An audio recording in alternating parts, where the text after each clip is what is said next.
సంక్రాంతి అంటే కోనసీమ కోళ్ల పందాలే గుర్తుకొస్తాయి చాలా మందికి. బాదము జీడిపప్పు పెట్టి పెంచుతారు కోళ్లను. సపరేట్ మనుషులను పెట్టి ఫైటింగ్ కు తయారు చేస్తారు. ఆల్రెడీ కోళ్ల కొట్లాటలు షురువైనాయి. పండుగకు ఈ 3 రోజులు జోరుగా నడుస్తాయి పందాలు. చూస్తానికి తెలంగాణకెళ్ళి కూడా బగ్గ వయ్యొస్తుంటారు.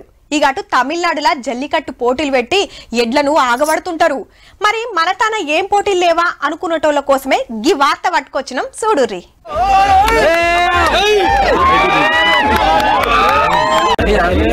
ఈ టెర్ర టీ షర్ట్లు తోడికి వీళ్ళు, అటు పచ్చ టీ షర్ట్లు తోడికి వాళ్ళు రువ్వడి చూపిస్తున్నారు పో.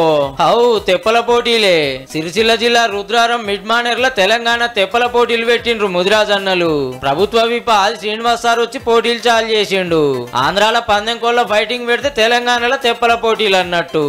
ఆంధ్రకు ఎద్దు పందాలకు కోడి పందాలకు పోకుండా ఇక్కడ తెలంగాణ మిడ్ మానేర్ జలాశయంలో ఇదొక పండగ వాతావరణం, సంక్రాంతి పండగ వాతావరణం కనిపించడానికి రోజు 5-6 కిలోమీటర్లు వెళ్లి చేపలు పట్టుకురావడం జరుగుతుంది.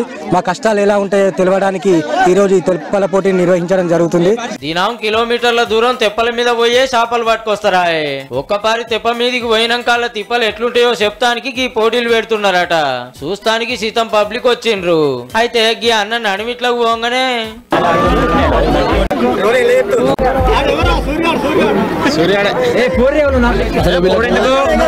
ఎమ్మటే కడుమలు ఊరికొచ్చి కాపాడిండ్రు. అటెనక మళ్ళా పోటీలు చాలా అయినాయి. దాదాపు కిలోమీటర్ పైన వెళ్ళాం. చాలా దమ్మస్తుంది. పోయిన తాపకు పోటీలు పెడితే గీ అన్న గెలిచిండట. కానీ ఈ తాపకు మిస్ అయింది. ఈసారి చూద్దా గెలుతానంటే వెనుక ఆయన పడిపోయిండు.